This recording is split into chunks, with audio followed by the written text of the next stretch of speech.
We're already a very integrated healthcare delivery system, and I don't mean to be boastful, but when most people come to Mayo, they scratch their head and say, we've never seen systems engineering and human factors engineering and the flow of the workforce be so effective that you can have tests in the morning, have the results in the afternoon, tomorrow afternoon see 2 or 3 more people and get out of here in 3 days with an answer. So we're pretty well refined. We've been doing this for 100 years, but if we're really going to change that and take a step function forward, I think going off onto a hilltop, as you said, to think creatively may not be the way to go, but rather how do you advance this? Because we're going to have to break the system to make this happen.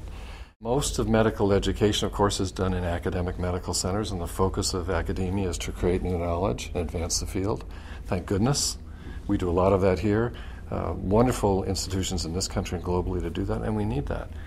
But the nuts and bolts of how do you deliver that knowledge to people has really been ignored. And there are good studies that show the average patient in this country is getting last year's advice, and indeed it's worse than that.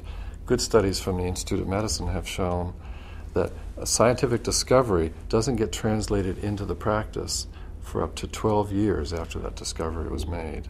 And we really need to have new ways of thinking. How do we model to get those new ideas into the practice in a much, much quicker way? One of the nice things about working at Mayo Clinic is that everyone is focused on the same thing. How do you meet the needs of the patient, and how do you provide the best care to every patient every day? And that's the entire focus of the CFI, is how do we transform the way we're doing that? And I don't mean to be disrespectful to my fellow physicians, but you do something for 10 or 15 years at a time, and it's difficult to say, well, gee, where's the waste in this? And we're looking for the non-value-added activities that simply add cost, but don't benefit the patient. And just take out all the costs of that, and you have affordable care. And then if Mayo Clinic is providing outstanding care, and it's more affordable, then we're accessible. And we're available to people because we're connecting with them. And we're relevant to them, and we can help more people. So that's really that's why we're moving that direction.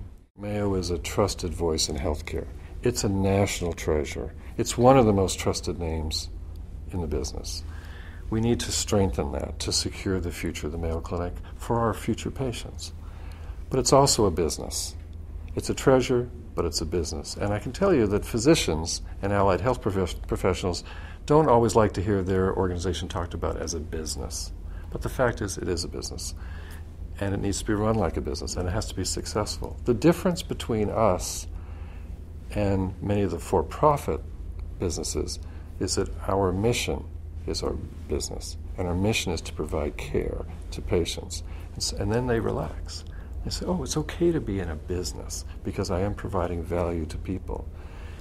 Now, if we're going to be successful and continue to be successful going forward and have finances to reinvest in inventing and practicing and teaching the medicine of tomorrow and doing things differently, such as the Center for Innovation, we have to be successful.